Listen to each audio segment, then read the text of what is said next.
रहीम अस्सलाम वालेकुम 12th class. Hope आप सब लोग बिल्कुल ठीक ठाक होंगे। आज हम खत्ती जोग्राफिया का लेक्चर स्टार्ट करने जा रहे हैं, जिसमें हम बरआज़म एशिया का यूनिट जो है स्टडी करेंगे, जो कि हमारा यूनिट नंबर 2 है। उसमें हमने कुछ डिस्कशन की थी, जिसमें हम तबई खित्तों के बारे में पढ़ रहे थे कि बरआज़म एशिया के तबई खित्ते क्या हैं और उनको कितने पार्ट्स में डिवाइड किया गया है। तबई खित्तों का मुराद ये होता है कि फ़िज़िकल फ़ीचर्स, यानी कि हमारा जो बरआज़म एशिया है उसको फ़िज़िकली कितने पार्ट्स में डिवाइड किया गया, वो थे 6, जिसमें से हमने 3 पार्ट स्टडी कर लिए हैं और 4th पार्ट इंशाल्लाह आज के लेक्चर में हम स्टडी करेंगे। ओके, 4th पार्ट हमारा है क्या कि जनूबी और मशरक़ी दरियाओं के मैदान और उसकी वादियाँ। जनूबी मशरक़ी दरियाओं और उनके मैदान और फिर उनकी वादियाँ। जनूबी मशरक़ी से मुराद क्या है कि ऐसे इलाके जो जनूब और मशरक़ के दरमियान आते हों, उनके दरमियान क्या दरिया कौन कौन से बह रहे हैं, वादियाँ कौन कौन सी हैं और मैदान कौन कौन से हैं, वो हम स्टडी करेंगे। अब पहले तो मैं आप लोगों को मैदान के बारे में बता देती हूँ कि जबकि दरिया होते हैं ना हमारे पास, दरिया की जो मिट्टी होती है वो हवाओं के ज़रिए से या जिस तरह से भी किसी और इलाके में पहुँचती है, तो वहाँ पर ना कुछ मैदान बन जाते हैं, रेतले इलाके बन जाते हैं, वो हमारे कहलाते हैं मैदान। यानी जहाँ जहाँ किसी दरिया का जिक्र होगा, इट मीन्स वहाँ पर कोई ना कोई मैदान है। और उस मैदान के अलावा अगर वो दरिया किसी पहाड़ों के दरमियान में से गुजर रहा है, तो उसको हम मैदान को क्या कह देंगे कि वो क्या है, हमारे पास वादी है। ठीक है, यानी कि हमने पहले भी, आप लोगों ने बचपन में भी स्टडी किया होगा कि पहाड़ों के दरमियान के इलाकों को क्या कहते हैं, वादी कहते हैं। तो पहले तो हम जनूबी मशरक़ी दरियाओं के बारे में स्टडी करते हैं, जो कि जनूब और मशरक़ की तरफ से हैं। अच्छा, जनूबी दरिया कौन कौन से? सालमीन, एरवाती, ब्रह्मपुत्र, गंगा, सिंध और दजला फरात। ठीक है, और मशरक़ी दरिया कौन से? अमूर, हवांग हो, यंगसी कियांग और मीगांग। ये ऐसे हैं दरिया जो कि जनूब वाली साइड पे बहते हैं और ये ऐसे हैं जो कि मशरक़ की तरफ से बहते हैं। अब आते हैं अहम वादियों की जानिब। अहम वादियों में हमारे पास है वादी गंगा। ठीक है, वादी गंगा वो वाली वादी है जो कि एक तो पहाड़ों के दरमियान है और दूसरा ये है कि इसके साथ दरियाए गंगा भी बहता है, जिसकी वजह से इसको वादी गंगा कहा जाता है। अब दरियाए गंगा कहाँ से होता है? हिमालय के पहाड़ों से होता हुआ खलीज बंगाल की तरफ जाके गिर जाता है। अब हिमालय की पहाड़ियों से होता हुआ मज़ीद थोड़ी सतह मुर्तफ़ा आती होंगी, उनसे होता हुआ खलीज बंगाल की जानिब जाता है। अब खलीज क्या होता है? खलीज कहते हैं बेटा छोटे समुंदर को। ठीक है, छोटा समुंदर और मतलब ऐसा समुंदर जो कि दोनों तरफ से मतलब आबादी के अंदर हो या जो भी, उसको खलीज कहते हैं। ठीक है, जो छोटे समुद्र, तो खलीज बंगाल छोटा समुद्र हमारे पास है, उधर आके दरियाए गंगा गिर जाता है और इसकी टोटल हमारे पास लंबाई जो है वो है 2400 किलोमीटर इसकी लंबाई है। अब वादी गंगा कहाँ से शुरू हो रही है जी? कोह हिमालय से वस्ती हिंद पहाड़ तक हमारी वादी गंगा जाती है। ठीक है, कोह हिमालय से यानी कि हिमालय के पहाड़ों से इसकी आबादी स्टार्ट होती है और वस्ती हिंद के पहाड़ों तक जाती है। ठीक है, और इसका टोटल रकबा है 3,10,800 मुरब्बा किलोमीटर। ठीक है, वादी गंगा बहुत बड़ी वादी है। इसको अपने मुल्क की सबसे बड़ी मतलब कि गुंजान आबाद इलाका है, सबसे ज़्यादा अपने मुल्क का। ठीक है, और इसकी रियासतों में यानी कौन कौन सी, भारत की वादी गंगा चूँकि भारत में बहता है, तो कौन कौन सी रियासतें इसके अंदर आती हैं? उत्तर प्रदेश और सूबा बहार का कुछ हिस्सा इसके अंदर आता है। इसकी लंबाई कितनी है, ऊंचाई कितनी है सतह समुंदर से? वादी गंगा की सतह समुंदर से ऊंचाई जो है वो है 300 मीटर से कम। सतह समुंदर से, ये सतह समुंदर होगी, समुंदर की लास्ट जो ऊपर तय होती है वो, और उससे तकरीबन 300 मीटर कम। ठीक है, इसकी कितनी है ऊंचाई है। ठीक है, अहम शहर क्या है? पटना, बनारस, इलाहाबाद, कानपुर, आगरा वगैरह, ये सारे जो हैं वादी गंगा के अंदर आ जाते हैं। ठीक है, इनके कुछ शहर हैं, लेकिन ये वादी कौन सी है? वादी गंगा है। ठीक है, फिर आते हैं हम वादी सिंध की जानिब।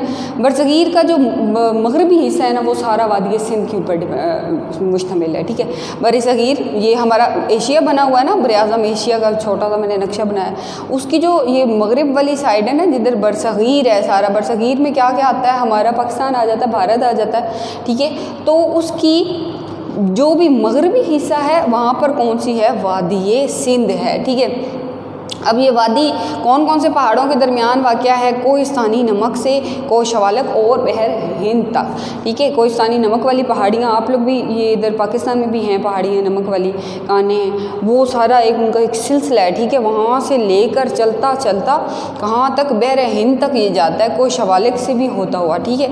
तो ये वादी सिंध इतनी बड़ी है कि कोहिस्तानी नमक के इलाके भी, पहाड़ भी इसके अंदर शामिल हैं और ये सारे कोशवालक भी आ जाता है, बहर हिंद तक जाते हैं, ठीक है।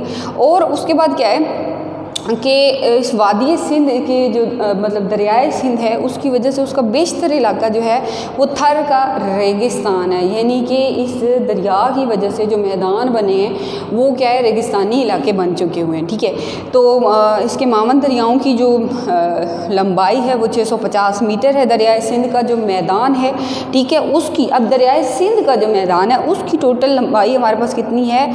3,62,600 किलोमीटर। दरियाए सिंध का जो मैदान है, यानी दरियाए सिंध की वजह से जो मैदान बने हैं, ठीक है, उनकी लंबाई जो है टोटल वो 3,62,600 मीटर है, किलोमीटर है। अच्छा, इसका कुछ हिस्सा जो है वो शुमाली पंजाब के ऊपर डिपेंड करता है और कुछ हिस्सा जो है वो पाकिस्तान के सूबा सिंध के ऊपर।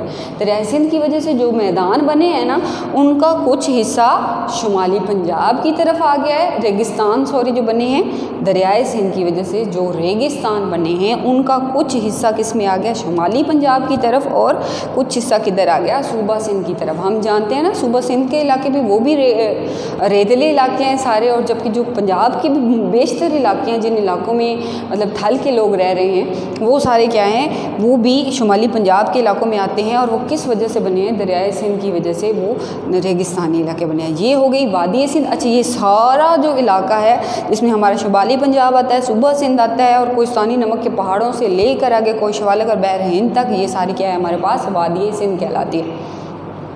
अच्छा जी, वादी दजला व फरात, अच्छा, मशरिक़ वुस्ता के अंदर वाक़ है, ठीक है। मशरिक़ वुस्ता यानी मशरिक़ के कोई दरमियानी कोई हिस्सा है, वहाँ पर ये वाक़ है। अच्छा, और ये जो वादी दजला फरात है ना, इसको मेसोपोटामिया भी कहा जाता है। अब मेसोपोटामिया क्या होता है? आप लोगों के लिए नया वर्ड होगा। इसको कहते हैं लैंड बिटवीन द रिवर्स, यानी कि जिसको दो आबा भी कहा जाता है, ठीक है। यानी ऐसी ज़मीन जो कि दरियाओं के दरमियान में वाक़या हो, ठीक है। तो वादी दजला फरात एक ऐसी वादी है जिसके आसपास पहाड़ तो हैं ही हैं, लेकिन वो दो दरियाओं के दरमियान में है, यानी उसके आसपास दो दरिया भी हैं और उसके आसपास पहाड़ भी हैं, जिसकी वजह से उसको वादी कहा जाता है। और फिर वो दो पहाड़ों के दरमियान भी वाक़या, ठीक है। इसके शुमाली हिस्से में कौन सा आ जाता है? मेसोपोटामिया के इलाके है, दरिया दजला फरात, कुर्दिस्तान, ये ईरान इराक वाली साइड पर वाक़ है, ठीक है। शुमाली हिस्से के अंदर ये आ जाते हैं। और जनूबी हिस्से में क्या आता है इस वादी के? इराक़ ख़ास, यानी इराक़ के कुछ इलाके हैं, और बगदाद से लेकर खलीज फ़ारस तक, बगदाद के इलाके से लेकर जो समुंदर है खलीज फ़ारस, वहाँ तक इसका जनूबी हिस्सा जाता है वादी दजला फरात का। अच्छा, ये होगी वादी दजला फरात। उसके बाद नेक्स्ट हम आते हैं वादी ब्रह्मपुत्र। इसके दरिया की लंबाई, जो ये ब्रह्मपुत्र का दरिया है ना, ये हमने इधर भी देखा है, ये ब्रह्मपुत्र का दरिया, ठीक है। इसकी लंबाई, इसकी वजह से इसको मतलब कि वादी ब्रह्मपुत्र कहा जाता है, क्योंकि इसके आसपास पहाड़ तो हैं ही हैं, जिसकी वजह से इसको वादी कहा जाता है। लेकिन ब्रह्मपुत्र इसके साथ दरियाए ब्रह्मपुत्र बहता है, इस वजह से इसको ब्रह्मपुत्र कहा जाता है। अच्छा, इसकी दरिया की लंबाई जो है वो हमारे पास 3000 किलोमीटर है। दरियाए गंगा के मुतवाज़ी मगरिब से मशरिक़ तक। अच्छा जी, दरियाए गंगा हमारा यहाँ पर बह रहा है, किधर गया हमारा दरियाए गंगा? ये रहा दरियाए गंगा, जहाँ जहाँ पर बह रहा है, अगर फॉर एग्ज़ाम्पल ये हमारा दरियाए गंगा है, ठीक है, ये बह रहा है अगर, तो उसके मुतवाज़ी यानी उसके साथ साथ मगरिब से लेकर मशरिक़ तक, यानी कि मगरिब वाली साइड है ना, इधर से लेकर मशरिक़ तक अगर हमारे पास दरियाए गंगा बह रहा है, तो उसके साथ साथ ही कहीं हमारे पास दरियाए ब्रह्मपुत्र भी बह रहा है, ठीक है। तीन अतराफ़ से पहाड़, इसकी एक खसूसियत ये है कि वैसे तो मोस्टली मतलब जो वादियाँ होती हैं, ठीक है, उनके दो तरफ से पहाड़ होते हैं, लेकिन ये जो वादी ब्रह्मपुत्र है ना हमारे पास, ये ऐसी वादी है कि जिसके तीन तरफ से पहाड़ हैं, यानी तीन तरफ से ये पहाड़ों से घिरी हुई है और उसके दरमियान से ये वादी मौजूद है, ठीक है। इसकी लंबाई है तकरीबन 800 किलोमीटर और इसकी चौड़ाई है तकरीबन 80 किलोमीटर, ठीक है। तो ये थी हमारी कुछ वादियाँ और दरिया जो कि जनूब मशरक़ी इलाके में हमारे कुछ दरिया पाए जाते हैं, ये उनके नाम रहे। और फिर उसके बाद हमने वादियाँ स्टडी की कि वादियाँ उन दरियाओं से कैसे बनती है। मैदान का मैंने आपको बताया कि दरियाओं की वजह से ही कुछ मिट्टी होती है, कुछ मतलब जो कि बाहर आ जाती है या सैलाब या जिस तरह भी उन तरीके से वो उससे क्या होता है मैदान हमारे बनते हैं। तो ये हमारा चौथा पॉइंट भी आज कंप्लीट हो गया। इंशाल्लाह नेक्स्ट लेक्चर के अंदर हम पढ़ेंगे जनूबी सतूह मुर्तफ़ा। अपना ख्याल रखिएगा।